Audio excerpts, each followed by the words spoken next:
1 2 1 2 1 2 1 2 1 2 1 2 1 2 1 2 Okay. Okay. Let me mute this. Boom. Let's go back over here. And let's come out of that and go into this. Okay. 1 2 1 2. It's Raphael Dawkins Combat Radio. And it's the live boxing show with Raphie. Boxing Talk with Raphie on a lunchtime Saturday. So let me see if anyone is in the area yet. Big Unit is in the area. You're right here, bro. You're right here right now. Where are we? So what we doing? How we starting this thing off? I think I know how we're gonna start this off. While the area populates, we will go with my latest video, which is quite interesting. I'm not gonna tell you the topic. That will become very evident. So let me adjust the mic. Okay, here we go. This is gonna play while the area populates. Enjoy. Yes, yes, yes. It's Raphael Dawkins, Combat Radio. Like, subscribe, comment, and share. And today, we're talking about Deontay Wilder's statement regarding how much he feels he deserves for an Anthony Joshua unification bout. And as reported in the Metro today, Deontay Wilder says he can earn $100 million from a single Anthony Joshua unification fight. So, without further delay, let's get into it. Deontay Wilder has confirmed that he's rejected numerous offers from Anthony Joshua and believes he would deserve $100 million to put his WBC belt on the line in a unification bout. Let's go deeper into the article. When asked if he could make 9 figures from just one fight with Joshua, Wilder told the reporters, "Most definitely. We know the magnitude of the fight. The heavyweight division is so exciting right now. The money is so huge in the sport right now. It's one thing to watch fighters and know what they're capable of doing, but it's the whole business side. The whole business side is a totally different thing. That's why I appreciate Shelly and my team trying to explain certain things to me, because sometimes it gets so complicated for me to even explain. They've been in it for over 30 years. Shelly and Al Heyman together combined have been in it for over 60 years. So why would they not know the route to go? They know what it takes. They've had all the champions before. They know how to make a fighter, how to take a fighter to the next level and to the top. You've got to trust in the people that have the years of experience over anyone. Finkel then interjected, adding, 8 months ago, they, Joshua team, offered 10 million. Then they offered 15 million. Then they offered 20 million. Now they've come back with a 40 million offer. Deontay is only getting bigger. So you can imagine what it's going to be like when they do fight." And those were the words of Deontay Wilder and Shelly Finkel.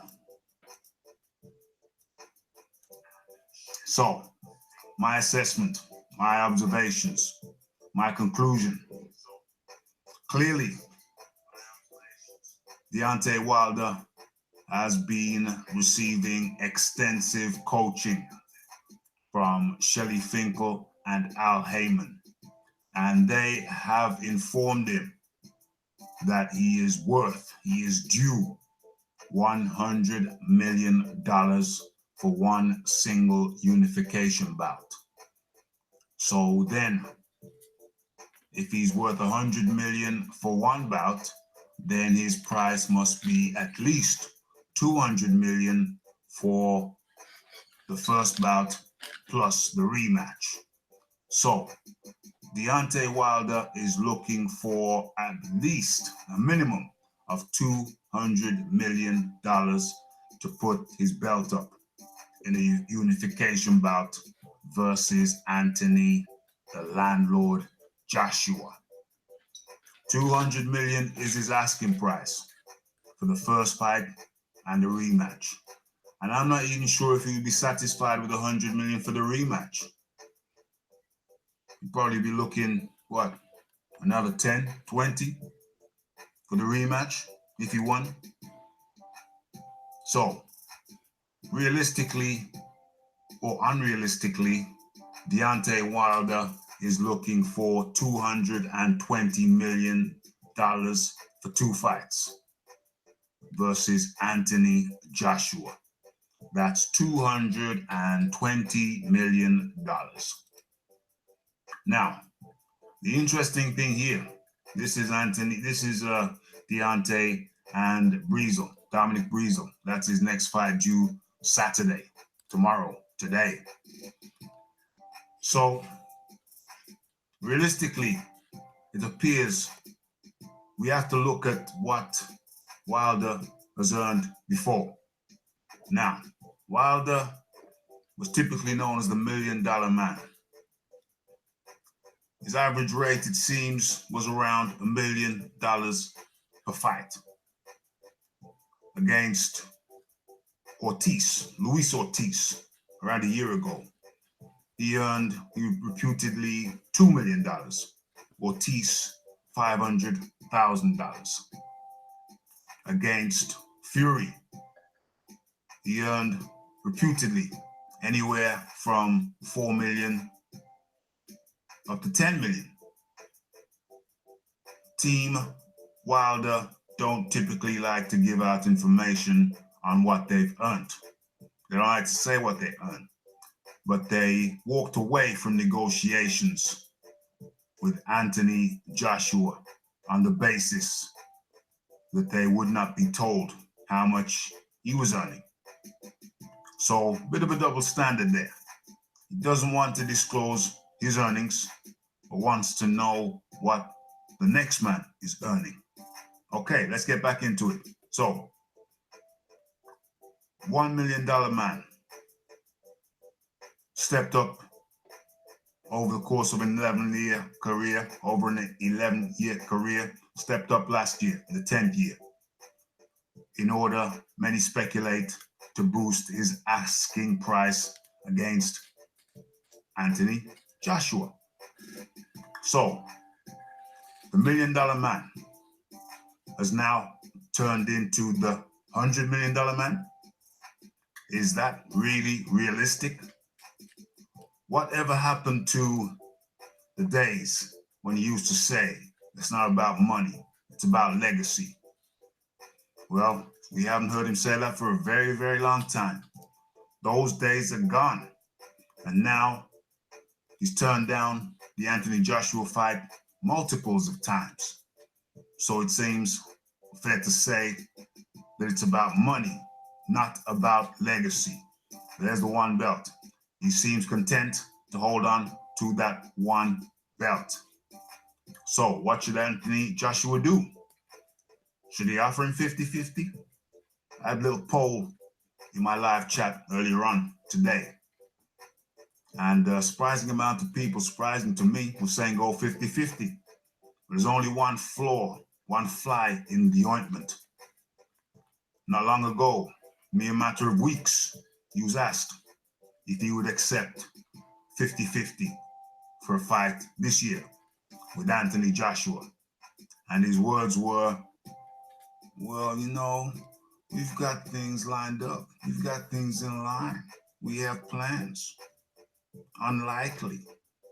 So, Even at 50-50, Deontay Wilder is unlikely to accept the fight this year.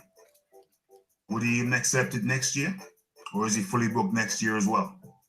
It seems the plan is to let the fight marinate for a long, long time. And when they believe it's fully marinated, it's clear what their asking price is. $100 million. Is that realistic? I find it highly unrealistic. Highly unrealistic. And knowing the potential in the heavyweight game, where one punch could turn your lights out, turn your life around a different way, the wrong way. Team Wilder are taking a very, very big risk. Why not just take the fight for 40 mil? And then another fight for another 40 mil. That would make 80 mil. Why not take the 80 mil and become champ? And then make your 100 million that you feel you deserve fighting someone else, instead of waiting for years with a high-risk strategy. Very, very interesting development.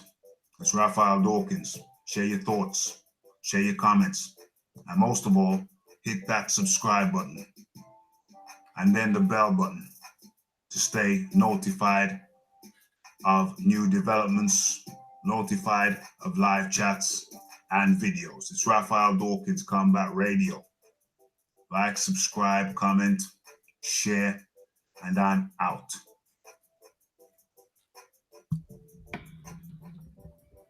Yes, yes, yes. Let's stop the sharing, although sharing is caring. Yes, 1, 2.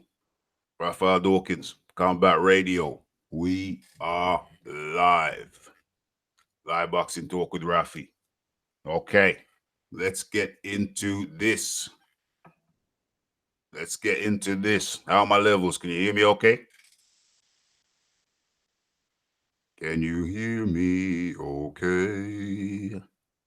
Am I loud and so clear on a bright summer's day? Can you hear me okay? Thank you, Tommy Temper. Okay. Nice, nice, nice. So, we've warmed in with the video. We've warmed in with the video. That's the first thing we do. Second thing we do is the roll call. Tommy Temper is in the house. Big unit in the house. The Geezer. Hello, and everybody. Yes, Geezer. Good to have you again. Regular squad member. Where are we? Ped. Original squad member. Along with Tommy Temper. Who else do we have here? Shane Campbell. Shane Campbell is in the house. Okay, everybody, do me a favor and smash that like button. Smash that button. Smash it. Go on, smash it to smithereens. Smash that like button to smithereens. Okay, right. Let's get into it. Smack it. Smack it. And again, come on.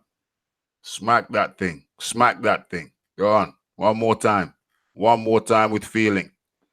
Oh, excellente. Excellente. Where are we? I knew something was missing. I always forget this, but never for long. When you hear the music, you know it's official. Okay, that gets me in the mood. That gets me in the mood. Okay. Nice. Nice, nice, nice. Okay. First, this is going to be a different kind of style. Robert Guerrera is in the house. I always start dancing when I hear this music. It gets me in the mood. Yeah, I feel like I'm in Brazil or somewhere. I feel like I'm in samba mode. I'm in samba mode when the music starts. Yeah, either Brazil or Africa, somewhere like that. It's carnival time. Carnival time. Okay, so it's gonna be a different style today. We have a surprise guest for you. Different style. May the surprise guest stand forward and say hello.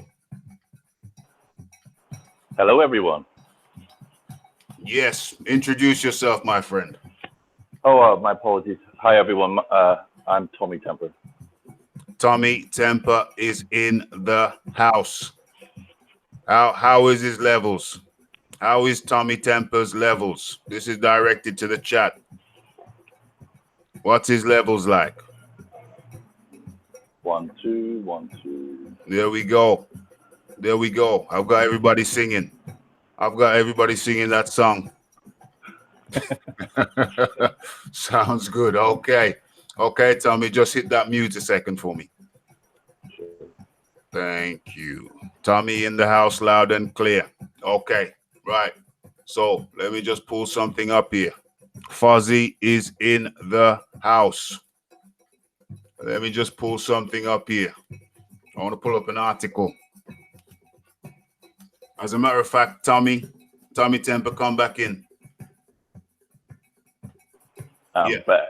Okay, excellent. So if you just want to go ahead and share your thoughts about the 100 million that Wilder is asking for one fight. He's holding out for 100 million for one fight. If you just want to go ahead and share your thoughts on that while I look for a particular article, please do so.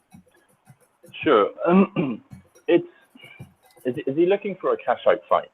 One fight to get the most amount of maximum revenue from that fight before he retires? Because that's what it sounds like to me. It sounds like he doesn't want to fight anyone else except for AJ just the once, and that's fair enough. But he's unrealistic.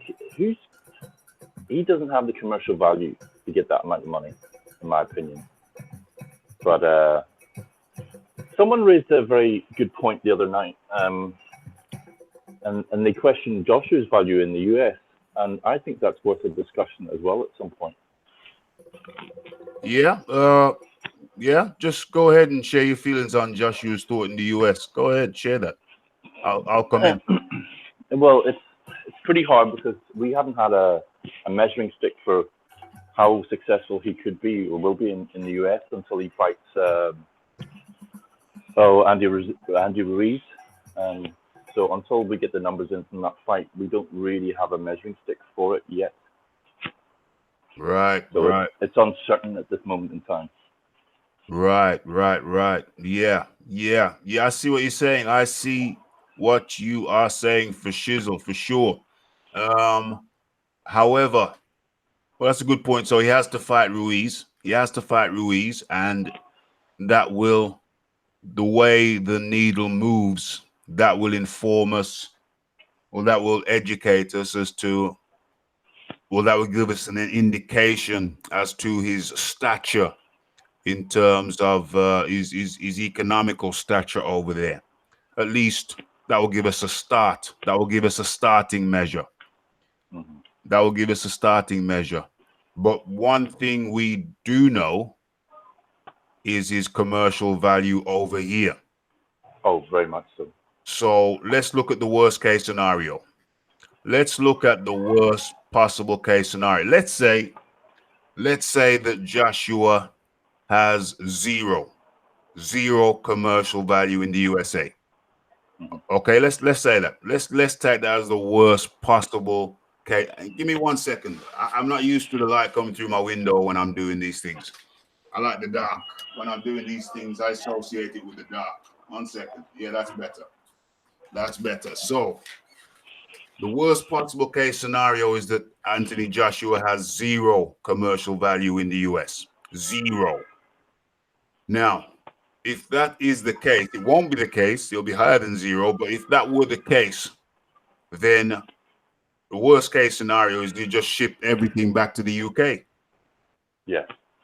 The worst case scenario is that everything for Joshua henceforth after the Ruiz fight is UK based.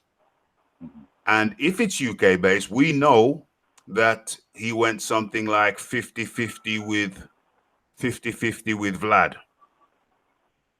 That's correct. Yeah. And 50-50 with Vlad equaled Vlad getting paid somewhere in the region of 15 million. Yeah. So that fight was worth 30 million. Right. Between the two of them, yeah. Right. So the worst. Germany. Yeah, exactly. And that was a couple of years ago now. Yeah. So the worst case scenario is that we would have to, would it be unreasonable to say that if he fought Vlad today, it would be 40 million total revenue, at least? I don't, maybe, but the thing is, because Vlad hasn't been active, I don't know if you could put the figure that high. Right. Only because he hasn't been active. He's not as relevant as he once was, in my opinion. Mm-hmm. But that's the only reason I would say that. Yeah, but what I really meant to say was that a fight of that caliber, if it was worth... Oh, it's going to be big, yeah. Right. So if a fight of that caliber was worth 30 million 2 years ago, a conservative estimate, very conservative estimate, would say that fight of that caliber would be worth at least 40 million in today's climate. Yeah, I think that's fair enough to say that. Yeah, I think that would be a very conservative, very low and reasonable estimate. So if that is the case, then we're still talking about a $40 million fight minimum in the UK. Is that yes, right? Yes. Yeah. No, sorry, Raph. I was just thinking when AJ fought Klitschko, that was, in my opinion, that was more for the European market because of the hours associated with the fight. If that makes sense. Yes, indeed. Yes, indeed. And I will also add that it probably hasn't happened in boxing, but it has happened in the UFC, where there is a precedent for scheduling a UK fight for the US market. That may not have happened in boxing, but I know it has happened in the UFC. When the UFC went to Sweden, I believe, there was a Gustafsson is a top light heavyweight, and I think he fought. I remember we fought. It could have been Manua, a UK guy. It could have been Manua. They fought in Sweden, but it was scheduled for the US market. So that fight took place at something like 5 a.m. 5 a.m. in the morning. And people showed up for that fight at 5 a.m. in the morning. So, excuse me, it was scheduled. And I'm going to go to the chat. I'm asking the chat now. Would you in the UK, would UK peeps, this is to the chat, guys, smash that like button. Would UK guys attend a fight with a scheduled main event start time at 4 a.m. Hold on. If it's 4 a.m. over here, then it wouldn't even need to be 4 a.m. If it's 3 a.m. over here, then it's 5, then it's 11. Is it 11? 10. 10. Yeah, if it's 3 a.m. over here, then it's 10 a.m. on the East Coast of America. 10 p.m., sorry. So 3 a.m. over here is 10 p.m. East Coast of America, 8 p.m. West Coast. So my question to the chat is, would you attend a live show in the UK with the main event scheduled to start at 3 a.m.? That's my question to the chat. So the question is, would you attend a fight in the UK with the main event, an Anthony Joshua fight, with the main event scheduled to start at 3:30 a.m.? What say you, the people in the chat? What say you? The geezer says, no, I would not attend Big Unit says, no, I would not attend. Any more for any more? All night long, Red Stripe and Doritos. Yeah.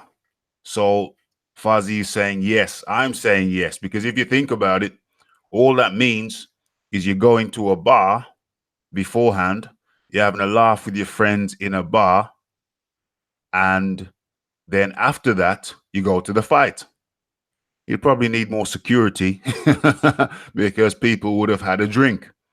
But all that really means is that you go to a bar nearby and then you head to the fight. So I believe we've had 2 no's. The geezer and Big Unit say no, and we've had 2 yeses. I can't pace myself. I think there are many people. What's going on here? Something's missing. What's going on here? I think there are many people who couldn't pace themselves. Fuzzy says it would be a night I can't wait for, no matter the time. You see, I think, because when we're watching a USA fight, Ebenezer is in the house. It depends on the opponent. No, we're talking about, okay, let me be specific. Let me be clearer. We are talking about Anthony Joshua versus Deontay Wilder in the UK. Anthony Joshua versus Deontay Wilder in the UK at a time, fighting in the UK, scheduled at a time to cater for the USA market. So the question is, the start time would have to be something like 3:30 a.m. UK time. Nelly is in the house. He's our Antipodean friend from down under. It's a man from down under. The man from down under is in the house. New subscriber. Big up Nelly. Subscribe today in the live chat today. We appreciate that. Smash that like button, Nelly. Smash that like button, Ebenezer. Good day, mate. You got to make Nelly feel at home. Good day, mate. So, the question is, would you attend a 3:30 a.m. fight in the UK? Anthony Joshua versus Deontay Wilder. No problem if you don't see the like button, bro. No problem. And the answer to me, Tommy Temper says yes. I say yes. No problem, Nelly. No problem at all. I think the place, Wembley Stadium, would be a sellout. Yes, because we have to witness history. We have to witness history. We have to witness history. There is no doubt in my mind that Wembley Stadium would be a sellout for a 3:30 a.m. headliner start. Remember, the undercard would start for what? The undercard would start at around midnight. So it's not that crazy. It is not that crazy. AD is in the building. AD is in the building. AD was a live witness of the slewing. AD was a live witness of the slewing that took place the other night over on our French channel. The video is in my video list. Go ahead, check it out. Undisputed champion should always be the goal. It would be a sellout. No doubt in my mind. AD was a witness of the slewing. Big Unit was a witness of the slewing. I know Tommy Temple was a witness of the slewing. Where's Peds gone? I don't think Peds was there. I don't think Peds was there. I don't know. Where are you, Ped? Ped, hold your hand up. Commercial value. That's the next video. That's the next segment. They blocked me. Actually blocked or timed you out. Blocked or Ped is in the building. Ped is in the building. Colt 45 in the waist. Colt 45 in the waist. Colt 45 in the waist. I've seen the vid, the geezer. They blocked Tommy Temper too. Is it blocked or timed out? Yeah, timed out. They don't like to block people. Timed out. They'll do that repeatedly. Ebenezer, AJ fighting Wilder. Time don't matter because the troubles leading up to the fight. Yeah, all the nonsense leading up to the fight, people would want to be there.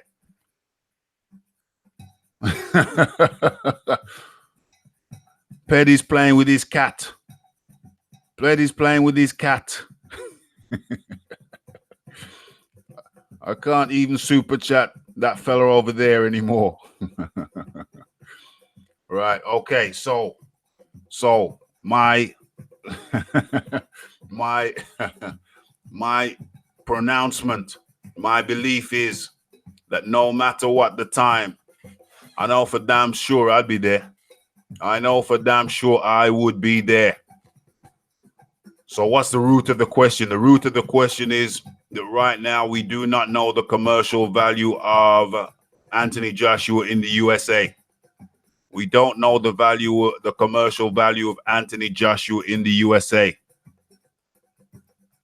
So, worst comes to worst, that fight, or the first fight at least, could take place in the UK at a time which is consistent or suitable for PPV in the US market. I think that is the solution. That is the solution. That is the solution for the commercial value question. Okay. Tommy Temper, you want to come back in, mate? Easy with the levels. Easy with the levels, Tommy Temper. I'm back, Raph. Okay, that's cool. That's cool. That's cool. Let me drop this sound. Let me drop the music when I'm talking to people. Okay, so yeah, I think that's the solution, Tommy. You just have the fight in the UK. I mean, yeah, in the UK. But at what time, Raph?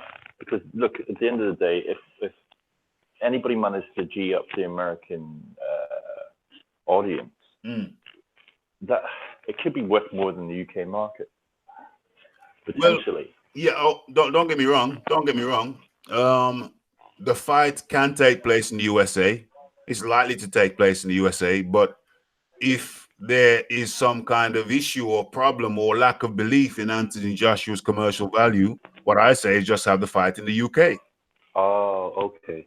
At a time which is suitable for PPV in the USA. What about maybe having it somewhere in between the two slots? Does that make sense? Well, if it's early,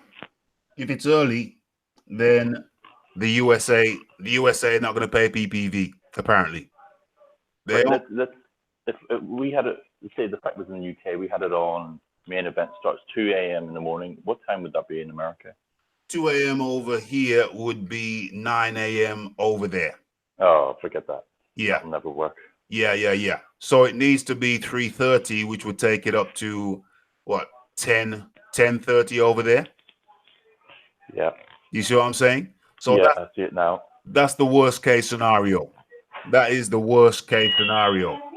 But that would mean that we've got the fight over here and they can watch it over there for PPV. But like I said, that's the worst case scenario. So any which way you cut it, we can still have the fight and they can still get USA pay-per-view money. Do you know what I'm saying? Yeah, so, I'm with you. Yeah. Yep. What's the best case scenario? The best case scenario is that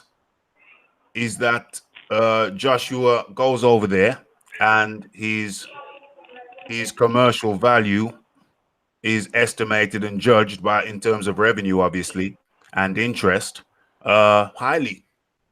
So now they look at him and say, yeah, we believe in this guy.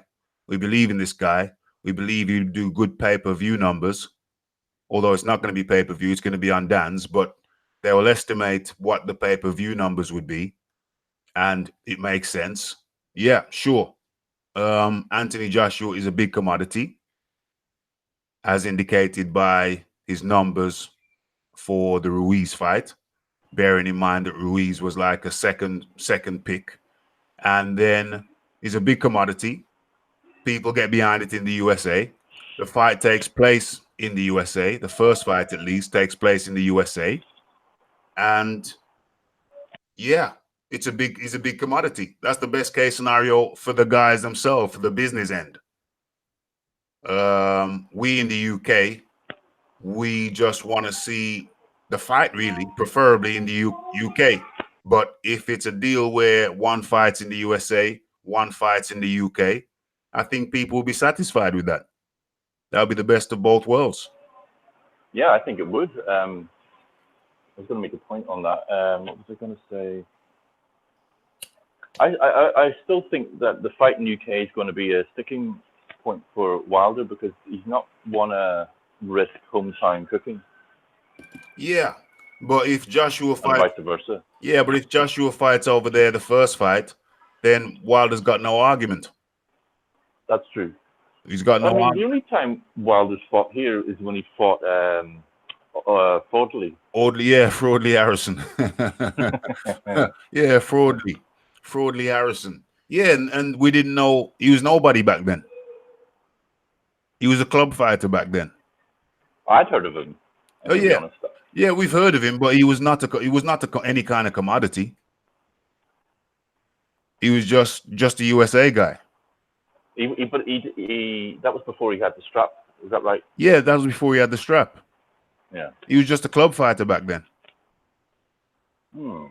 If the AJ fight goes well, I'm thinking that he's going to pick up a few American sponsors as well. Anthony Joshua. I would imagine so. So. That would make sense. That would make a lot of sense. So, okay, let's go into the chat. Thanks for that, Tom. Let me go into the chat, see what people are saying. Okay, get the music back in. I wish AJ, where do we start? Okay, let's start with Nelly. Let's turn the levels down on this music a little bit. Let's go with Nelly. I wish AJ versus Joseph Parker was for Undisputed as a Kiwi fan. Yeah, he just had that scrap with he just had that life and death scrap with Dillian White though, Nelly. He just had that life and death scrap with Dillian White, did Parker, not long ago. Got knocked down twice, once legitimately for the first time in his career. So my problem with Parker is that he should have been fighting the biggest fight he could have got. My problem with Parker is that I like Parker as a fighter. I think he's talented. But he should have, after that fight, he should have had one fight back in New Zealand, Australia, wherever he fights, down under, and then he should have headed over to America to get his value up, get his awareness up, get his value up. He needs to make himself visible. He needs to be more visible in the most vibrant markets. He fought twice in the UK, made himself visible. He should have headed over to the USA. I think he's got to deal with Top Rank or somebody. He does have a connection, I think, with Bob Arum, does he not? His trainer lives in America. Parker, my issue with Parker is he really needs to work on his social media, get his visibility up, and visibility is value. So Parker really needs to step his PR game up. He needs to fight in America also. He did it in UK, fine, that was the first step. Needs to head over to America, get his visibility up. It might be for less money, most likely, than he earned in the UK, yes. But you have to invest. You have to invest in yourself. You have to plant seeds. Even White has fought in America already. Dillian White's fought in America. You have to make those small investments in yourself. All right, let's go deeper into the chat. Ebenezer, AJ fighting Wilder time won't matter. It won't matter because we're ready. We are ready for it.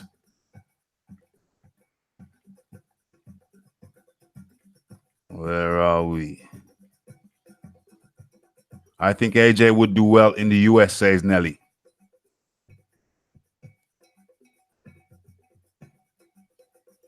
Ebenezer says the fight has to be in the UK. Smash that like button to anybody who hasn't done it already. Thank you. The fight has to be in the UK. AJ and UK earn the right for the first fight to be in the UK. Yeah, that's a potential. That's a potential. I don't know if I'd be upset at the first fight being in the US. I don't know. What am I thinking? Maybe, maybe it's best if the first fight is in the UK. I don't trust those American judges. What could happen over there? You don't know. You don't know. Mind you, I'm sure Eddie Hearn and his people would make sure that we had fair people in the house. You didn't have no funny business. I'm sure they'd know who to pick to ensure the optimal likelihood of a fair result should it go 12 rounds. But to be fair, I can't see that fight going 12 rounds. I cannot see that fight going 12 rounds. But still, you have to make sure you have the right officials, the right referee, the right judges. The geezer. But this is how Wilder can get out of it by wanting it in the USA first. Yeah. The geezer. Did you see Audley fight? He KO'd him, then missed 9 punches. Yeah. It's a shame I haven't got a little video clip of that. Top Rank, says Tommy Temper. Yeah, I think Parker is connected with Top Rank. Parker needs to work on his mean streak in the ring, for sure. But I think he's been doing that. I think he's been addressing that. The geezer. Yeah, I don't see much of Parker. Needs to raise his visibility levels. He's fought in the UK. Now needs to go over to America. Get at least a couple of fights over there. Nelly. Yeah, he does. His coach, Kevin Barry, lives in America. I know he's got good relationship with Top Rank. Absolutely. Absolutely. I heard he's just signed. I heard that Parker has just signed a deal with Matchroom. I heard that. Well, that would make sense in a sense because they've got the deal. Matchroom got the deal with the Zone. So yeah, Parker could have gone with Matchroom or get a full deal rather than the sketchy deal they have with Top Rank. Parker's got a sketchy deal with Top Rank. It's a loose deal. He could have made a firm deal with Top Rank or gone with Matchroom, who have the American connection. I think he's gone with Matchroom, but don't quote me on that. That's just something I heard, not something I've confirmed. Feminine Angry Dwarf is in the house. Feminine Angry Dwarf, it is good to see you. Hello, Mr. Dawkins. I just saw your vid with you debating BFTB. Wow, that is some video, man. I loved it. You smashed him. Feminine Angry Dwarf, thank you. And my next question to you is, have you seen the first video I did with the angry Mr. Gremlin over there? Have you, and Feminine Dwarf, have you seen the first video? And if not, all you do is you go into my videos and scroll down and you will see the first video. Actually, that applies to everybody. Maybe some people haven't seen the first video. That was 52 minutes of entertainment. High entertainment. Tommy Temper, maybe the first fight should be in Switzerland. Neutral. Neutral territory, Switzerland, says Tommy Temper. The geezer. AJ versus Wilder won't go 12. I find that highly unlikely. Don't see it. No way, no how. That reminds me, I've got to put a bet on today. I'm not really a man who goes into bookie shops and whatever, and I'm not going to do it online. So I need to go into the bookie shop and put a bet on Breezel versus Wilder. Obviously, I'm going to bet on Breezel because that's where the money will be. It's not going to be a big bet, maybe a tenner. I don't know what the odds are. Walk down the high street, pop into a couple of bookie shops, and put a tenner on Breezel. Do I think he's going to win? No. Do I hope he's going to win? Yes. Do I think it's highly likely that he'll win? No. But I will put a little wager on Breezel. Feminine Angry Dwarf. My gut feeling says Wilder wouldn't want the first Joshua. Hold on, what am I reading here? I think the thing just skipped. Yeah, it skipped. Okay. My gut feeling says Wilder wouldn't want the second fight with Joshua. You know, I see some strange scenario where if Wilder gets knocked out in the first one, he's going to try and weasel out the second somehow. The man is hard to deal with. Who wants to deal with anybody in life? Who wants to deal with anybody that's hard to deal with? In life, who wants to deal with anybody that's hard to deal with? No, I would rather not deal with someone that's hard to deal with. And if Wilder gets stretched out against Joshua in the first fight, I can see him weaseling out the second. Not that it would be a tremendous loss, because if he gets stretched out, he gets stretched out. So, yeah, if he gets stretched out in the first fight, it'd take hell and high water to get him in the second fight, I think.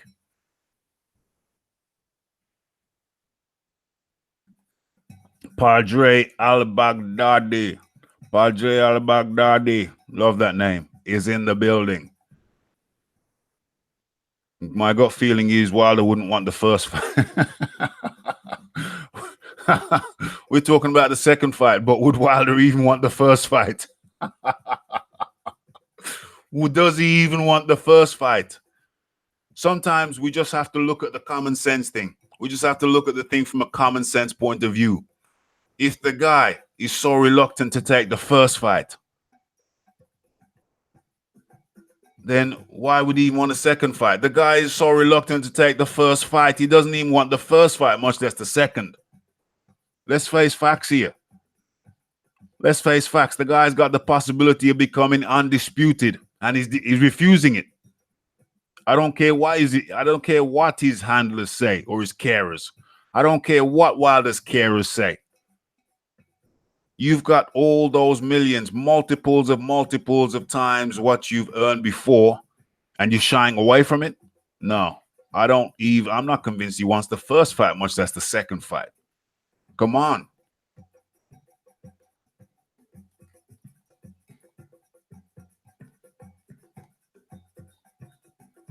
Feminine Angry Dwarf said, yeah, I saw both of them. I watched the second one first. The older one is better than the second. Kept playing with his white flag music. Kept playing his white flag music for you, getting that sweat on. Yeah, man, the dude is playing me love songs. Feminine Angry Dwarf is talking about the first one, the first video with the fella over there in the UK. But it keeps talking about the first one with Grem. Ebenezer, I have, and it was too funny. Seeing the first one, it was too funny because he can't talk without cursing. Yeah, can't talk without cursing or sweating when the heat is on. When the heat is on. Where are we? Big unit. If he has commercial value, why is he not in a commercial? That's the second installment coming out later today, I think. If Wilder has, if that bitch ass Joshua had so much commercial value, why don't I see him in a commercial? If that bitch ass had so much commercial value, why don't I see him in a commercial? I've seen him in one commercial and he lasted for approximately 1 second. 1 second. What kind of commercial value is that? What kind of commercial value is that?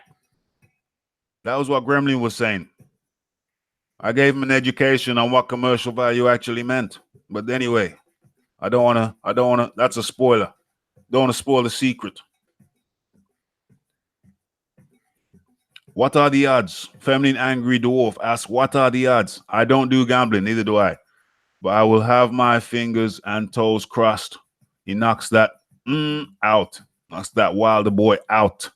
I don't know what the odds are, bro. I'm gonna have a little stroll around the high street later on, not too long from now, and we'll see what the odds are. I'll pick the best ones. Make the undisputed fight in Africa. That's a neutral spot. Brilliant idea, Nelly. Brilliant idea. Make the undisputed fight in Africa. That's a neutral spot. Brilliant idea. The Giza. 5-1 Breezel to win. 9-1 TKO. KO. 9-1. So if I put a tenner on, help me with my maths, the Giza. If I put a tenner on, or 90 pounds, if I put £9 on, or if I put a tenner on, I'll get 90 pounds if Breezel knocks him out. That's what I'm going to go for. Because it's not going to be, it could be a 12 rounder. Who knows? I'm going to go, okay, I'll go a $5 for the win for Breezel and a $5 for the KO for Breezel. That's what I'll do. So what's that? That's anyway, 90. If I put the tenner on, it's going to be £90 return, presumably, I think, on the KO. I don't see it going 12 rounds. I think I'm just going to put a tenner on for the KO. Or I could split it 5 and 5. 1 for the win over 12 for Breezel and 1 for the KO. Yeah, I might go 5 and 5. Breezel to win, then we got undisputed. If Breezel wins, we've got undisputed. If Breezel wins, there won't be any screwing around or as much screwing around. Then we've got undisputed. And then they shouldn't give Wilder any more than like $5 million for his shot. Wilder with no belt, give him $5 million in UK at a time that's convenient for us. Robert Guerrero, I can only stand about 5 minutes of that guy, of Gremlin. So much cussing, self-proclaiming, gravedigger, self-proclaimed gravedigger. Well, he dug his own grave the other night. He dug his own grave. The Giza. The first will happen. He's PBC. The first will happen in his PBC. In America, I guess you mean the Giza. UK till it's day. USA means robbery. I think so, says TBK. Not 12 rounds. AJ will deal with the situation. Yes. Come on. Come on. Turn the radio on. The radio's on, bro. Can't you hear the music? I'll turn it up. There you go. A little bit louder. The Giza. Same, I don't reckon Wilder wants it. Wilder could not possibly want it. He could not possibly want it. Okay. Let's get into my assessment again. Tommy Temple, are you there? Let's get into my assessment. So, Tommy Temper, if you're there, tune in. So, yeah, okay, right. I hear you. So, my question is, with Deontay Wilder's commercial value so low, what right does he have to be asking for $100 million for one fight? Should the answer not be from AJ, okay, go out and show that you're worth $100 million. Go out and show that. Oh, yeah, I got to go deeper. Let me go deeper. Bruce Vane made a very interesting point in a video that he made recently. He said that Wilder says, well, a lot of people have made a point. I made the point. A king don't fight peasants. A king only fight king. So, but in the meantime, he's fighting a bunch of peasants. He skipped over Dillian White, number 1 ranked. Has gone to the number 4th ranked Breezel. Okay, it's a mandatory. We know that. But we also know that if Deontay Wilder can choose a voluntary, like he did with Fury, Dillian White would have fought Deontay Wilder in the USA. But he skipped over the number 1 guy to fight the number 7 guy. Remember, Fury was ranked number 7 at the time. Okay. And then now he's fighting the number 4th ranked. And then after that, he's going back to fight Ortiz, a guy ranked behind Dillian White. And then I think Ortiz is ranked number 3 or something. And then After that, he wants to fight Kawanaki. Kawanaki is ranked something like number 9. So he talks about a king don't fight peasants. Don't fight the peasants. A king only fight king. Come in, Tommy Temple. Okay. First thing I would say is, if the American market was what it was maybe 20 or 30 years ago, I don't even think many of us would be having this type of narrative. It would be more of a case of, why hasn't the fight happened? He's not worth that. Such and such is worth this. But it's very, very hard to have that kind of argument or debate if nobody really knows what anyone's worth in potentially the biggest boxing market in the world. Yeah. So that's why I'm hesitant to sort of say one thing or the other at this moment in time. The other thing I would say is, if Wilder wants a million, I take it you're talking about $1 million for the fight. Yeah. Is 100 million for one fight. He's in print, and I have a video of him saying that. If the fight's only worth or valued at 120 million, then in theory, he would be getting 5 times as much as Joshua would be getting. Yes. So, first of all, you have to value the fight, and then you have to make your purse bids based on that speculation. Indeed. So I have the video, and I've made a video. I actually made a video based on a Metro article. So I made my video based on an article from the Metro, and then after making the video, that's when I saw, based on the article, that's when I saw the actual video that the article was taken from. And I saw with my own 2 eyes him confirming what the article said. The fight, his purse, his portion of the fight would be worth 100 million in the first fight. That's for one fight. 100 million for one fight. So presumably he would be expecting at least that in the second fight, another 100 million. And if he won, that's if he loses. So he'd expect 100 million again if he loses. But if he won, then how much would he want then? How much would he? Yeah. The other question I was going to ask, outside Pacquiao and Mayweather, what fighter in any weight division has made 100 million fight? Well, you see, and not only that, but a fighter of low commercial value. His commercial value, what fighter with such a low commercial value has ever gone from making his purses, if you average them out, is probably just worth $1 million per fight. If you average out all his fights, his average worth per fight will probably just come up to $1 million. What's his net worth? I think I've seen it as something like 16 million. What's he had, 40 fights? He's had 41 fights. 41. That's nearly, yeah. Yeah. So it doesn't even work out at $1 million a fight. It works out $500,000 a fight. 40. Probably a bit less than that. Maybe probably a bit less than that.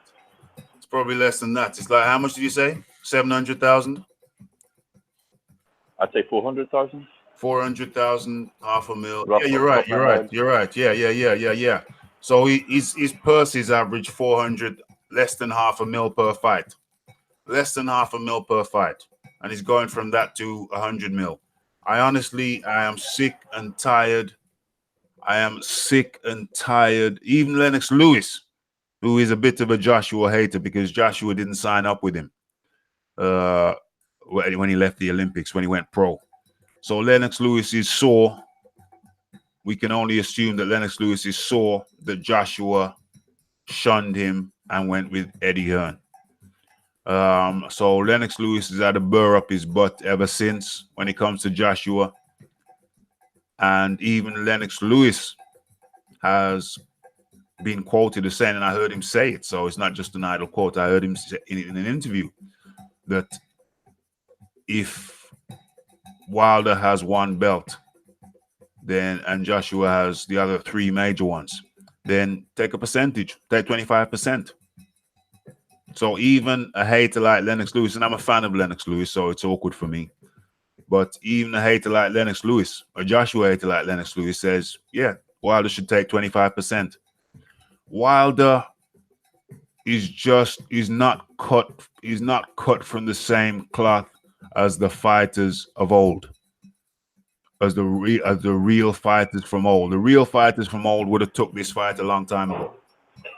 Can I just counter that one, Rob?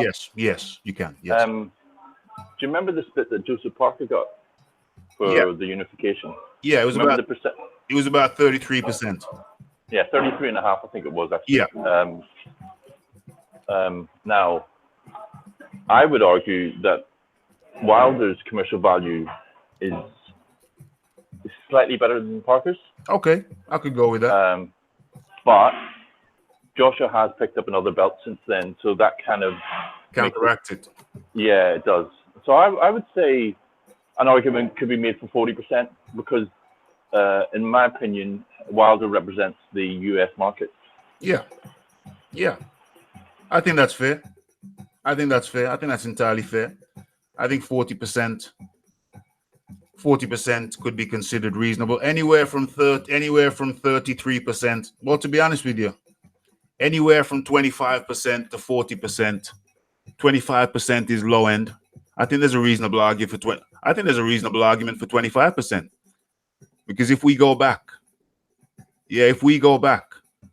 to the 33% that Parker made, Joshua only had two major belts. And Joseph Parker had the WBO and Wilder had the WBC. So Joshua only had two major belts at the time when he offered Parker the 33%. He then won that fight and took that belt. So now another argument could be made to say that Wilder is not worth 33% because Joshua has an additional belt. Come back in, Tommy.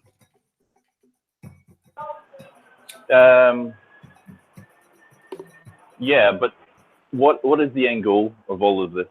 It's unification. Undisputed. Sorry. Undisputed. And to me, that is worth more than just a unification. Yeah. To me, that is the cherry on top, and that's worth more than any of that. So, in a sense, an argument can be made for the bargaining power for undisputed in itself, but it's still two guys, and one guy has more belts, and the other guy has potentially a bigger market, could have a potentially bigger market base, but both of them need each other. They need each other as dance partners. So it's a sticky one. It's not exactly. It comes down to opinion. But could you see an argument to be made that? Could you see an argument could be made that Joseph Parker got 33%? That belt then went over to Joshua. So 33% for Wilder would be on the high end. Could you see an argument to be made for that? If it wasn't the last belt, Raph, I would agree with you. Yeah, speak your mind, bro. Speak your mind. But as it's the last belt, to me, it kind of skews it a little bit. It's kind of there's an equal argument on both sides because they've both been fighting for undisputed. Yeah. Between the two of them, they've got all the belts. Yeah. But if we look at it purely from a purely mathematical point of view, there was a pie of four parts. There was a pie of 4 parts. 2 parts, half, was with Joshua, 2 belts. Joseph Parker had the 3rd belt. That was a 3rd part of the pie. We're looking at it like a pie chart. And then Deontay Wilder had the 4th part of the pie. Okay. When Joseph Parker had the 3rd part of the pie, Anthony Joshua took that. So now Joshua has 3 parts of the pie. That leaves 25% of the pie. 25%. So an argument could be made that Wilder is worth 25%. But because it's undisputed, his 25% rises in value because it's the last part. It's the last golden nugget. Yeah. He's got it. So it goes up in value. So, but really the base value is the same for all the models. Yeah, the base value is 25%. If we look at the pie chart, he has 25% of the pie. So anything over that, if he gets 33%, it's higher than its actual scrap value. You see what I'm saying? If we're looking at metal, it's higher than its actual scrap value. So yeah, he needs more than the scrap value, admittedly. So if he goes up to 33%, that is not crazily unreasonable. So anywhere from 33% to 40%, I say is fair. Counteract that, Tommy.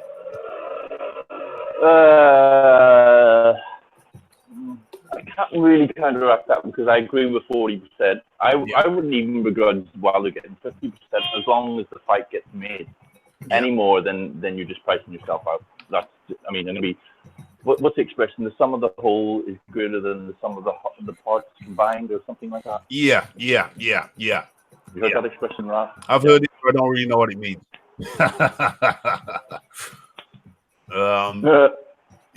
So 50% to me is high, too high. It's too high for the portion that he holds. It's too high. 50%. I've done all the work. You've been fighting bums. I've been fighting. Oh, let's talk about this then, Tommy. Look at the caliber of fighters that each party has been fighting. We have to calibrate. We have to factor that in too. If you're fighting bums and I've been fighting high-ranking top 10 guys time after time, and you're fighting bums for the most part, am I not worth more than 50%? Plus, couple the fact when I've got 3 parts of the pie, and you only want to pay me 50%? I would say yes, because the better the guys that you fight, the better recognition of the belts that you hold should carry. Yes. So that's another factor that we need to factor in as well when it comes to the percentage point. The guy who's been fighting the higher caliber fighter should get more. A. The guy who has the most belts should get more. B. There is no argument that I can see that says that the guy with 25% of the belts, who's been consistently fighting the lower caliber fighters, should get more than the guy who has been fighting the high caliber fighters and has unified. Also, there should be percentage points involved in unification. The guy who's been unifying, he should get percentage points. Yes. So if we start off at the base of 50% each, forget about the fact Wilder's only got 1 belt. Let's look at the pie as 2 parts. Let's pretend. This is a good argument. This should be a video.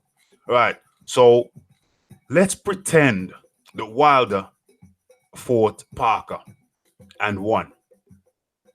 So now Joshua, brain freeze. Joshua has 2 belts because he didn't fight Parker. He didn't fight Parker and won. What Deontay Wilder did that. Yeah, let's pretend. Let's pretend that Deontay Wilder did that. Let's pretend Deontay Wilder fought Parker and won. Now, he has two parts of the pie. He has 2 sections of that lovely pie. Joshua has 2 portions of that lovely pie. Now, that's 50-50. That's 50-50, and that would be fair. But now, let's look at the difference in the 2 parties.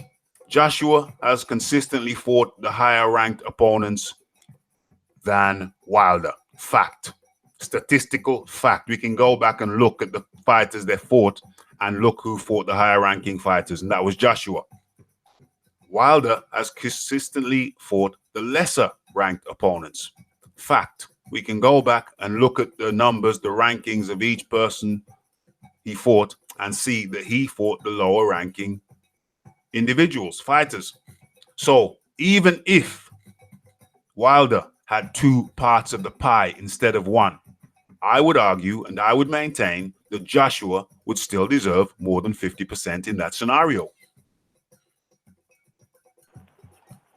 I agree, Raph. Yeah. I think that would be hard to disagree with. It would be very difficult to disagree with. So even if I think that's the conclusive argument to me. I'm going to go to the chat in a second. Even if Wilder had 2 belts and Joshua had 2 belts, Joshua, due to the fact that he has fought the higher ranked opponent, would still be worth more than 50%. Now, if that is so, and we know it to be so, then how in this world could Wilder be worth 50% with just 1 belt plus the lower ranking opponents? The only way I can see that happening is if he pretends to be a Mexican. If he what? Pretends to be a Mexican. How does that work? Talk me through that. Canelo. Oh. Talk me through it a bit more, though. Well, how much was the purse for Canelo and Triple G? Yeah, it was pretty low on Triple G's part, wasn't it? And he held all the belts, but it came the deciding factor was the greater commercial value. Yeah, but he doesn't have the commercial value of Canelo. Wilder doesn't have the commercial value of Canelo, so he still wouldn't win. Well, I was being cheeky, a little bit facetious. The only way that could happen is if he had a massive fan base. Yes. Basically what I was getting at. Yes. Well, no, let's discuss that. If Wilder had the bigger fan base, then that would be a different story. That would be a different equation. I totally agree. That would be a different equation. If Wilder had the bigger fan base, that would be a different equation. Then, yes, under all the circumstances, if he had fought lesser valued opponents and he had 2 belts, but the bigger fan base, then that would bring him up to 50%. That would bring him up to 50%. But that is not the equation that we're dealing with. That is not the reality of the situation. But that was a great point. Let me go back to the chat. We haven't been back to the chat in a while. Smash that like button, folks. Smash that like button, folks. Georgie Porgy is in the house. You slipped in, Georgie. I didn't see you. You slipped in, Georgie. Yes, Georgie. Okay, let me go back. Lace Hatcher is in the house. Who else has snuck in without me noticing?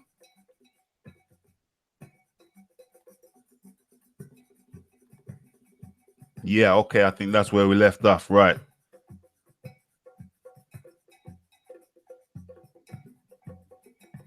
Right, Ebenezer makes another good point. There is a connection. Wilder and his fan base and his fan base, they contradict themselves all the time. I watched Wilder interview about making the deal private. I laughed so hard. Yeah, you have to laugh so hard. Oh, that's another thing. Wilder came out with an interview saying the only way this is going to happen is if we make this private. We have to keep negotiations private. When he was the imbecile who came out and made his alleged 50 mil offer public. The man contradicts himself every time he opens his mouth. It's quite frustrating. I find Wilder more frustrating than TB. Wilder is more frustrating to me than BFTB. At least, yeah, I don't know how that works, but it's just how I feel. 100% with your tenner back. Okay, wow. I got my tenner back as well. Whoa, 100 pound with my tenner back. With my tenner back. Damn. Yeah, I'm going to put that bet on. 100 pound with my tenner back. I forgot about getting my tenner back. This ain't going 12. No way in the world, says Angry Feminine Dwarf. Geezer says 100 pound. Feminine Angry Dwarf says 100 pound with your tenner back. This ain't going 12. No way in the world. Smash that like button, folks. Wilder won't fight AJ in Africa. He will say AJ has a strong fan base there, which is true. He's loved in the motherland. For reals, no doubt. Feminine Angry Dwarf. Yeah. The rematch in the UK too. Yeah, with the rematch in the UK too. You have endless patience with the gremlin, Raph. I think I have more patience with the gremlin than I would with Wilder. I think I might have to hold on Wilder. They have to hold me back. That'd be a great video. Feminine Angry Dwarf. You walked him to his grave. I walked him to his grave. I said, yeah, let's go this way. Gremlin, Come with me. Let's go this way. You want to see some? You want to see some rabbits?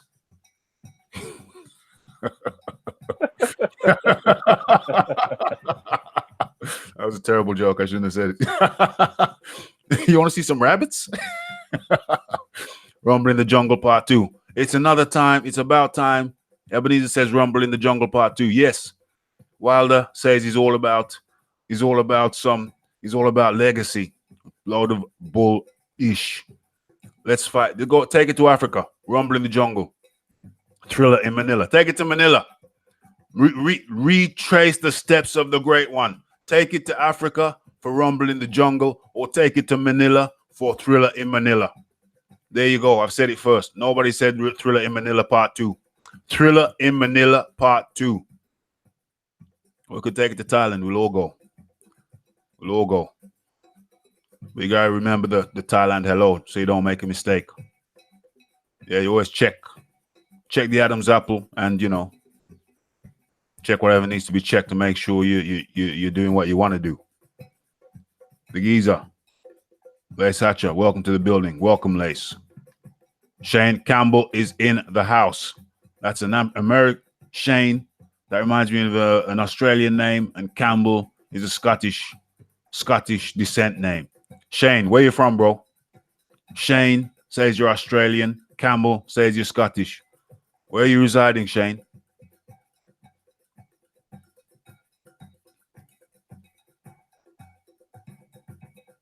Yeah, of course. He has to finish his fight with Ruiz before negotiations take place.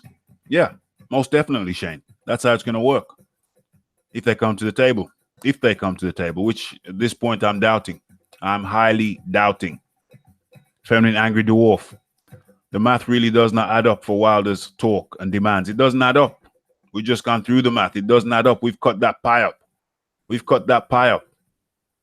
And in no way does it come out, in no way in reality does it come out as Wilder being worth 50% as things stands. It's even worse that Winkle is backing that Wilder is saying. Winkle has told him to say. Winkle is not backing what Wilder is saying. Winkle has instructed Wilder what to think and therefore what to say. Winkle was in the video I'm telling you about. That my last video, all those things that Wilder said, that reported by the Metro that I wrote, I subsequently, after the event, found the actual video that the article was based on. And he said every damn thing, word for word. And Finkel was there. They gave the Finkel quote as well. The Finkel quote was something like, well, they offered us $9 million for their first offer. They then came back with $15 million in their second offer. Then they came back with $20 million in their third offer. And now they're offering $40 million. So how much will the fight be worth further down the road? Those are Winkle's words. Bajay al-Baghdadi. Wilder is held to account for every single word as a champion, so should stop talking ish. Rumble in the Jungle 2.0 would never happen. He told AJ to remove his African tattoo.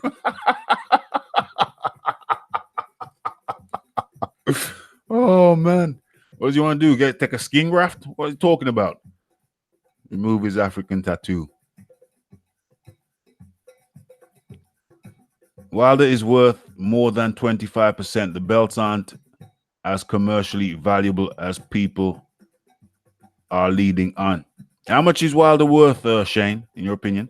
Nelly, Parker got about 8 to 10 million New Zealand dollars for the Joshua fight, which is big for any New Zealand fighter. Yeah, I think that worked out at something like 6.5 million UK. Million pounds or dollars? I don't know. I just saw 6.5 mil. The Geezer, title fight should all be 40-60 unless you got belts. Unless you got belts, then why not 50-50? So, that's what the Geezer says. Okay.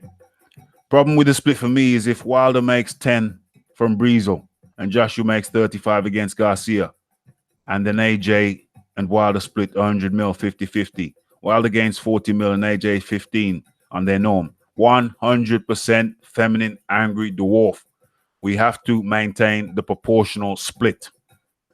33% is far too low for a fighter who recently fought Fury and Ortiz and whose profile will only grow, says Shane Campbell. TBK. AJ Garcia. Feminine angry dwarf. Sorry, I meant Ruiz. Yeah. Nelly, who's Garcia? Feminine angry dwarf. My point is 50-50 split gains Wilder a bigger jump in there. Of course, I understand exactly what you're saying, and I agree. Feminine angry dwarf. Andy and Mikey. Okay. Shane, belts don't define a worth. If Wilder had no belts and AJ had no belts, you would watch it. Absolutely. And then they would get proportionally. The split would be based on what they earn proportionally.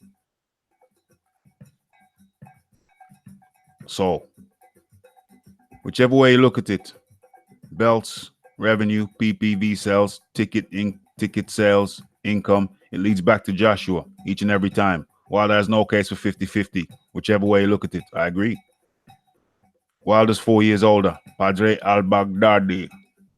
Georgie Porgy. Yes, is in the house. Shane Campbell. Wilder's case for 50-50 would be that he has done a global pay-per-view, while AJ has not. So Wilder has an audience within America and has 2 top 4 heavyweights on his resume. That still doesn't make it 50-50, Shane, in my view, for the reasons we have previously outlined. But I hear you. Thanks for making your point. Robert Guerrera. All right, Dawkins. Got to go to work. Really enjoyed the show all the way from Texas. Yes, Robert Guerrera. I hope you become a regular. You've been here a couple times now. I like that. Appreciate you. The Geezer.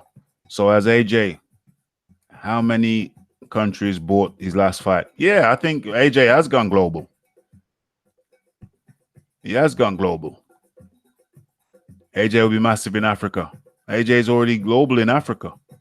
He's global through Germany. His fight with Germany. Although, yeah, his fight with, Klitschko. So that would be Germany and Russia. Ukraine. Europe. Yeah. Yes, Tommy Temper. Not just Germany and Ukraine, but most of Europe, I would say. Most of Europe. So how is that not global and international? AJ is global and international also. Trust on that. Well, don't trust me. I mean, do the math, do the statistics. You know, I trust you, Raph. Yeah, well, I was talking to the chat. Really, I mean, I know. You know what I'm saying. I was talking to the chat. I was saying, with his fight with Klitschko, that was a global fight. You can't get more global than UK versus Ukraine, Germany. That's the whole of Europe. African descent. That's Africa. For pretty much all but one of the belts, that's America. That's even Latin America. That's global. You don't get no more global than Joshua v. Klitschko. You don't get no more global than that. Shane Campbell, I'm in London. Okay, Shane, cool, man.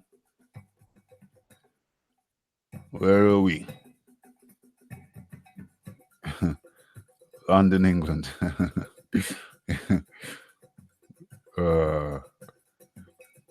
Twinkle. Winkle is just a peanut with eyes. Yeah, could be a pistachio. Geezer, I swear that is not a recording, the Geezer. I swear I am not a robot. I am not a peanut, and I most certainly am not a pistachio.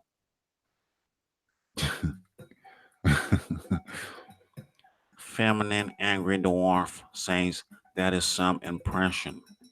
Actually, I'm gonna do the next readouts in Twinkle's voice. Ebenezer says, here's a Sky Sports interview. I will be watching after this. They interview Twinkle. No trying to piss anybody off here, but Twinkle looks like I'm not going to read that. And I do not look like that, Ebenezer. That's very unkind. Wilder, Shane Campbell says Wilder will eventually get 50-50 if he just holds out. All he needs to do is hold out. Hold back. Just hold back. Black Wall Street is in the house. Wilder better than AJ. AJ can kick rocks if it's not 50-50. We got one of those guys, Black Wall Street. How do you do? American guy. Where you from, Black Wall Street? What part of America you from, Black Wall Street? Feminine Angry Geezer. I'm back. Feminine Angry Geezer. AJ has gone global, but Wilder fans say it's not America. If it's not America, it doesn't count. Americans say a lot of things. John Musawi. Great show, brother. Thanks for the passion. Hey, I'm a very passionate guy. Ask the ladies.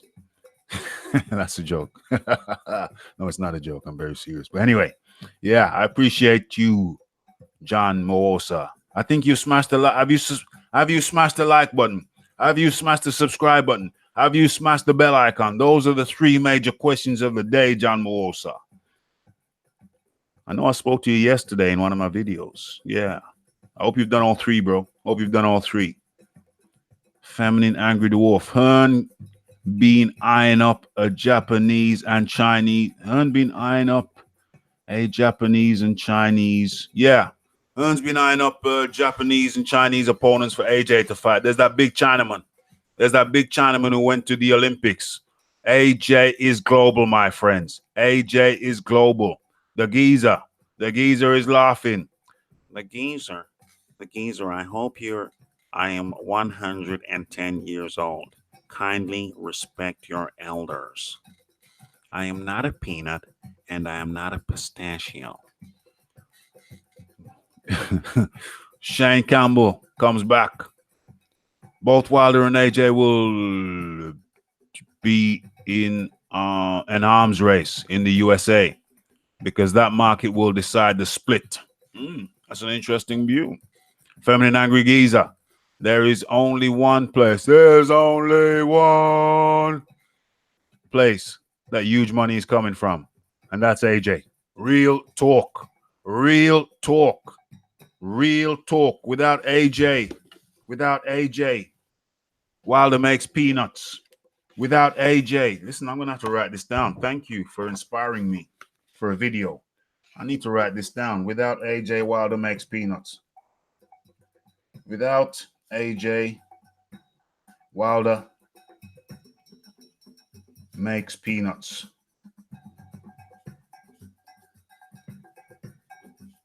Makes peanuts. Without Wilder, AJ makes bank. Ha ha. Yeah, Tommy Temper. Hearn's been talking to the Yokaza. Hearn has been talking to the Yokaza in Japan. Padre al-Baghdadi. AJ opened Wall Street. Wilder closed it, destroying the gravel. The man can't conduct himself properly. The boy broke the hammer and he flew off. And then he had the audacity to ask, is that what normally happens? Is that what's supposed to happen? Fly off? You fly off like that? You fly off like that all the time? You need to super glue that thing, baby. Put some super glue on that and tape it up. Put some super glue on there and tape it up. Fozzie is here. Fozzie is laughing. Fozzie, may I remind you, I am a senior citizen and I deserve your full respect. Please buy our pay-per-view. It is exceptional value for money. Exceptional value. You get to see the Bronze Bomber live in action. The Bronze Bomber, excuse me. Shane Campbell, AJ's making the bigger money, but for how long? Well, who's going to make bigger money than AJ? Shane Campbell, who's going to make bigger money than AJ? Who? Tell me who. Who is out there that's going to make bigger money than AJ? Wilder continues to make peanuts without AJ. Jim J is in the house. Jim J is in the house with the Canelo. With the Canelo. Where is he? Jim J is in the house with the Canelo. What do you call that? Avatar. Jim J is in the house with the Canelo avatar. Tommy Temp. Now, Jim J says I'm riding AJ. Jim J says I'm riding AJ. But, yo, bro, you're over there at TBV. You're over there at TBV. Oh, Jim J comes back and says the Boxing Voice is the #1 podcast in the world. In the world. We're #1 in the world, baby. You can't with us. We are #1 in the world. #1 in the world. Jim J has got the Canelo avatar. Jim J, moderator from the TBV, is in the house. He's in the house, baby. Now, but bro, you're saying I'm riding AJ. I don't ride AJ. I support my Brit. I support my British African. I support my British African boy. He's got my back. That's not riding. Anybody wants to see some riding, some real riding, some real jockeying, then you got to go over to the TBV, #1 in the world. We do it bigger. We do it better. #1 in the world. We know how to ride.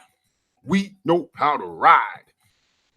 Jim, good to have you, but come on, bro.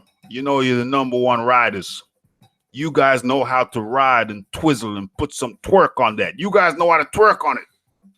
You guys know how to twerk on it. Make it twerk. Make it twerk. You know how to twerk on the thing. You're killing me, Raph. You know how to twerk. Hey, Jim J knows how to twerk on the thing and work it. Work that thing, baby. Work that thing, baby. You know how to work it. You know how to twerk on it. Talking about riders, come on, get the hell out of here, man. No, don't get the hell out of here. Glad to have you, but you know, you guys ride. When you guys ride, you ride. You guys ride. Come on, bro. Don't do that. You know how to ride. You guys know how to ride. Rider. You riders. So, you know, we supporters over here, baby. We appreciate it. You know, we appreciate AJ, but you guys ride. You guys ride.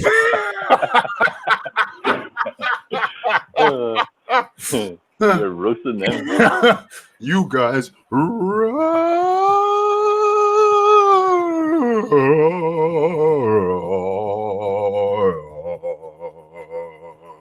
You been on the sherry, Raph? I have nice early morning. It's early morning, but when Jim J comes over here, and don't get me wrong, I appreciate you coming in, Jay. You know what I'm saying? Because normally you stay hidden, but I appreciate you, mate. Jim, serious question now. Jim J, serious question. First of all, let me say I appreciate you coming in. Let me say I appreciate you coming. I appreciate you coming in because a lot of you guys come over here and you stay hidden. You have I will give you credit where credit is due. You come out of hiding and you come into the chat. So, in all seriousness, credit to you. But Jim J asked me this. What has happened to Akon? What has happened to your UK ref on the Boxing Voice? We know how to ride. What has happened to the UK voice on the Boxing Voice? What has happened to Akon? I give credit where credit's due. The rest of them TBV boys, they come and hide. Jim J makes himself known. Normally hides, but every now and then he'll come out to hiding. So I appreciate that. Jim J responds, I don't know what has happened to Akon. Jim J, my second question to you. How long, because I don't watch the thing very often, how long has Akon been gone? I've watched it. I think I watched it. I don't hide, never. All right, cool. How long has Akon been gone? I watched it a few days ago. He wasn't there. I think I watched it a week ago. He wasn't there. I watched it. Did I watch last night? A week or less. Okay, so it's been about a week or less. Okay. But there's been no official statement on the whereabouts of Akon.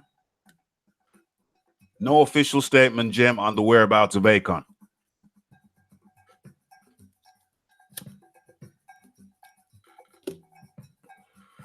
Okay. No official statement on the whereabouts. That's what I was thinking. He might be on vacation. I'll give it another 7 days, and then we will I'll go back in on the topic. Now, Akon. Jem J's here. There's other TBV people here. Smash that like button, folks. There's other TBV people here hiding.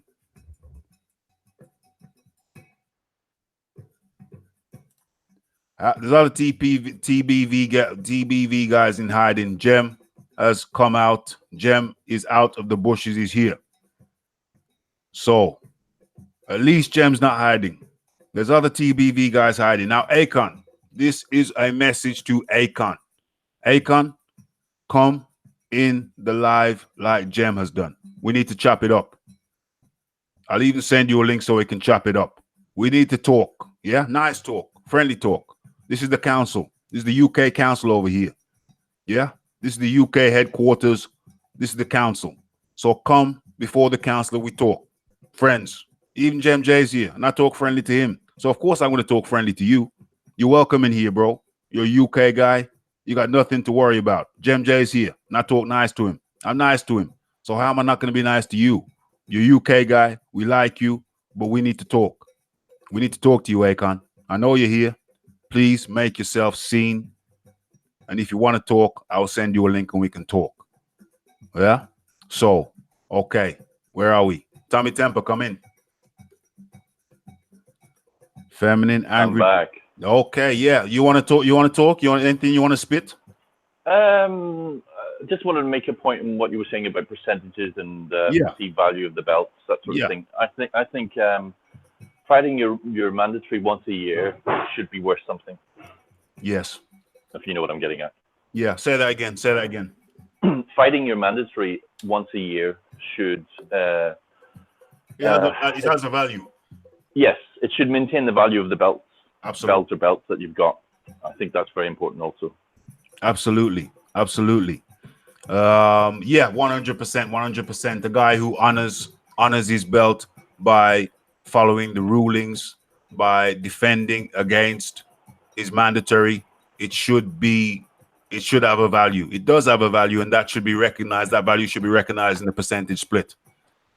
Absolutely. However, that being said, I still think the WBC are at fault for not enforcing the mandatory. They've basically gifted Wilder with a lot of passes. They've gifted Wilders with a lot of passes. I concur. But that's not his fault. I No. wouldn't hold that against him, no. No, if somebody's going to give you a pass, you're going to take a pass. Of course you are.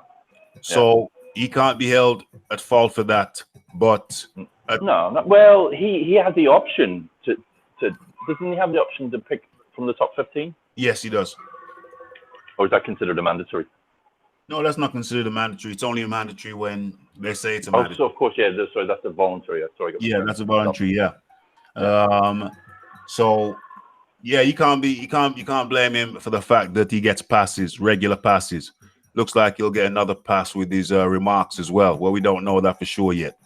We'll have to wait and see. Absolutely, we'll have to wait and see on that one. What time did we start this thing? Oh, I think it was about 12:30. It's about 12:30. Let's go till 2:30 then. I thought this was just going to be an hour thing. Smash that like button, folks. Smash that like button. Fuzzy is here. You still know who we meant, so... Well, no, Akon is a friendly term. Akon is a friendly term because he's that singer. He's a singer, so he's a friend. It's the nickname. Akon is the nickname. Akon is the name. Akon is the nickname. Yeah, that's friendly because everybody likes Akon, so it's a friendly nickname. Akon. Okay, guys. So I'm going to go through the chat again to see if I've missed pertinent points. TBV are popular, but they are not proper journalists. Hey, bro, I did test Tommy Temple. I did some real journalism when I was over there, bro. I did some real journalism. Tim Ellis is in the house. Yeah, unfortunately, Nescafe is very, very biased. But then I knew that when I went there, he has a bias and he can have a bias. He can maintain his bias so long as there is counteraction. Tim Ellis, good afternoon. Tim Ellis is good afternoon to you, my friend. I'm glad you checked in. Excellent. Go ahead and smash that like button, bro.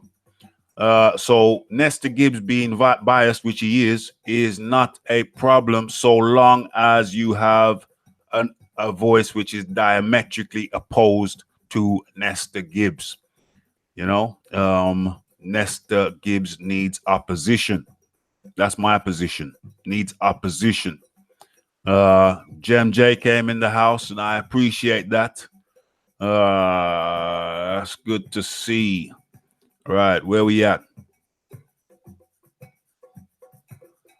Feminine Dwarf said they had to show Akon the door because he was being too unbiased. Well spoken. Well spoken. That's not why AJ is successful. Floyd, Tyson were not well spoken. Tyson is a well spoken guy. He's a wide vocabulary and uses it well, in my opinion. Some of the things he said was not very well spoken. Faz says, Jem, have you noticed that there's no Batty man blocking you on this podcast? No. We don't allow any form of nonsense like that. Jem J can come in here and speak his piece. You know, you're right on that. Feminine Angry Dwarf, you're right on that. Who else? What else has we got here? What else have we got here? Oh, that was Fuzzy who said that. Yeah, Fuzzy. Right. So, Ebenezer, AJ makes money because he's well spoken. That's one of the reasons. He conducts himself well. I would say AJ conducts himself like a champion, as opposed to Deontay Wilder. Says he wants to kill somebody, saying he had people who was gonna shoot the man up. He had goons who was gonna shoot the man up. Repulsive and disgusting remarks, totally unacceptable, bringing the boxing game into disrepute. Now the question is, say something does happen to one of Wilder's opponents. Would that be considered premeditated? On the basis of his words, would that be considered premeditated homicide? Does that not carry a jail term? He says he wants to kill somebody, and then he kills somebody. Is that not premeditated homicide? Tommy Tempo. I'm here, Raph.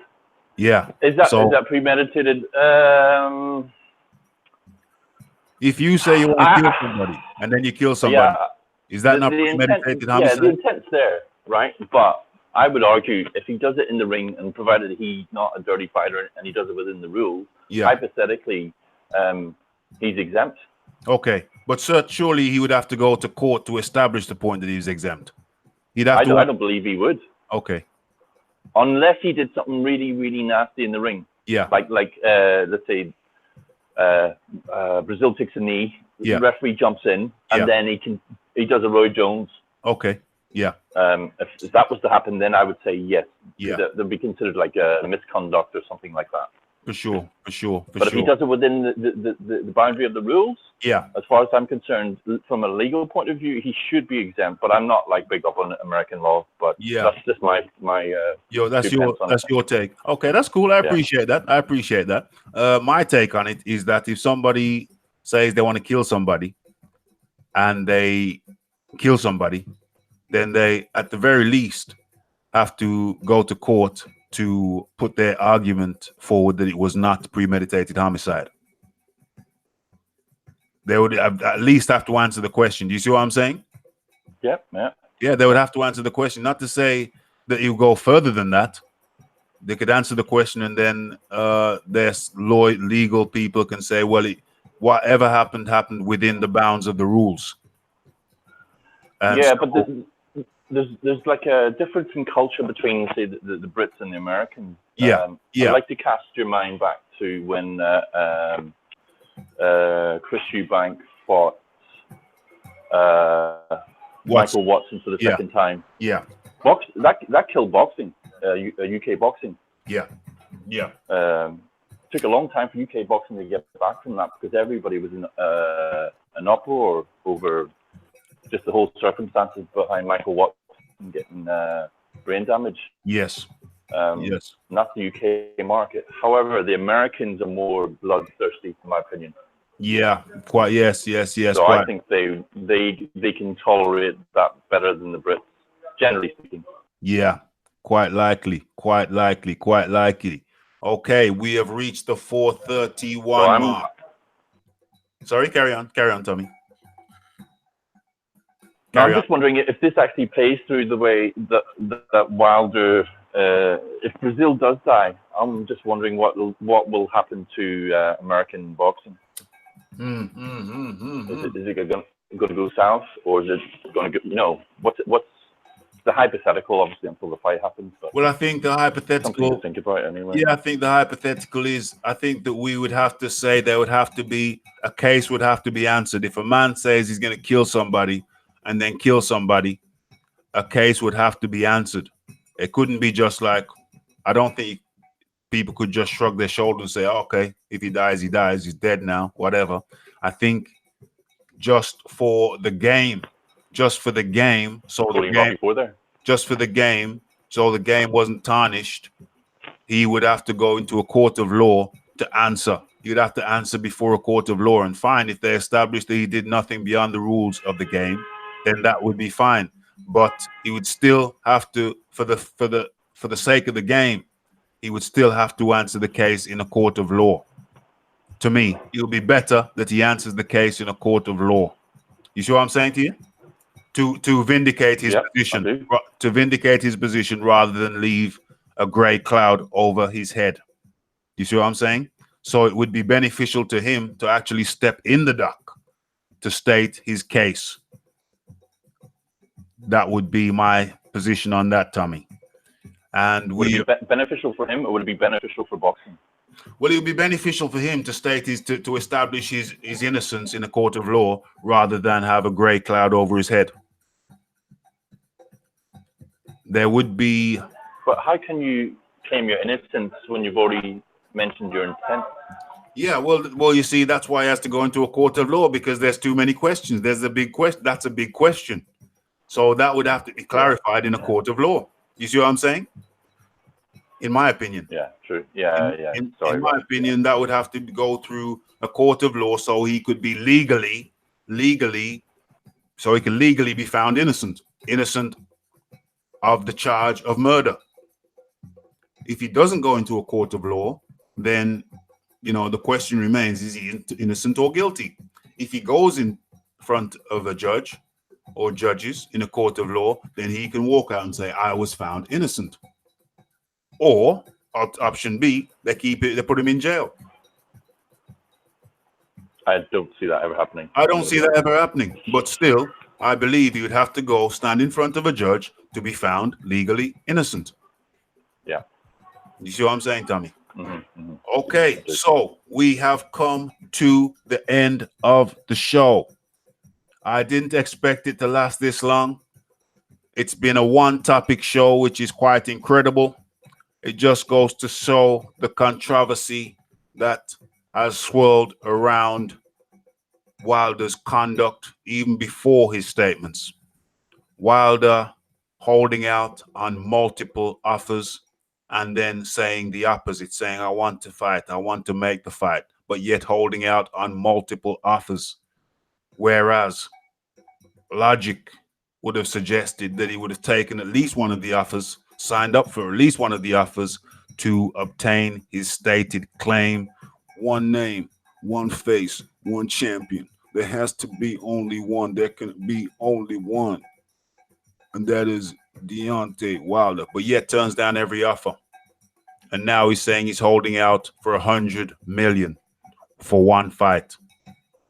$100 million for one fight. I thought this was going to last for 1 hour. We've gone to 2 hours. It's Saturday. We've all got things to do. It's a day off for everybody. For me, anyway. For you, probably. Guys, it has been a fantastic one. So it's the final roll call. Ebenezer, the Geezer, Feminine Angry Dwarf, Shane Campbell, Padre al-Baghdadi, Fozzy. Who else we got? We got the Geezer. We got Tim Ellis. Came in late. Tim, I hope you're going to watch the whole thing through. It's a good show. Who else we got? TBK in the house. Who else we got? We got Tommy Temper, of course. We had Ped earlier on. We got Fuzzy, JMJ, Pass Through, the American Point of View. Who else we got? We got JD. They riding like Brokeback Mountain. Yeah, you're talking about yourself, JD. You're talking about yourself, yo, boy. Make sure you don't got to go back into hospital for reconstructive surgery, boy. But still, good to have you. Good to see you come out of hiding, JD. Big time American rider. Padre al-Baghdadi. TBK, Fuzz, JMJ, Tommy Temper. Who else we got? We got John Masawi. Yes. Black Wall Street was in the house. Who else we got? DJ Georgie Porgy was in the house. Nelly. Is there anybody I haven't mentioned? Is there anyone I have not mentioned? Lace Hatcher was in the house. Scrolling through, scrolling on.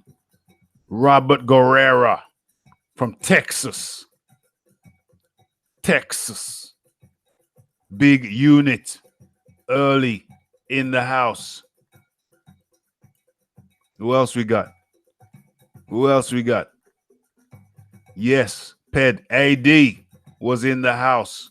Ped was in the house. I think I have mentioned, Heinrich Schmidt. Heinrich Schmidt from Germany. I didn't even notice you, Heinrich. Sorry about that, my friend. Heinrich Schmidt from Germany. German efficiency. Yes. And I got right to the beginning. I have mentioned everybody. Don't be afraid to sub to Tommy Temper's channel for memes, funny videos, and boxing. Pablo, that's from Tommy Temper. Pablo was late in the party, but never mind. Big up Raphie and everyone inside the house. Yes, yes, yes. And that, my friends, ladies and gentlemen, squad members, missed the show, but smash the like button. Much appreciated, Pablo. Pablo. Yes, ladies and gentlemen, everyone in the house, squad members, visitors alike. Tommy Temper on the line, on the hotline. Tommy Temper, say your goodbye. Goodbye, guys. Thank you very much, Raph. It's been a pleasure and an honor, as always. It has been a pleasure and an honor for me also, Tommy Temper. This is the Saturday Flex. This is how we're going to be doing it on a Saturday. Guys, get out there, be productive, make the most of your day off, get shizzle done. It's Raphael Dawkins, Combat Radio, live talk with Raphie, guest Tommy Temper. Go and subscribe to him. Hit a like on some of his videos that you like. Subscribe to me. Make sure you hit the like on the videos that you like. Have a productive day. Much love, honor, respect, and blessings. It's Raphael Dawkins, Combat Radio, and I am out.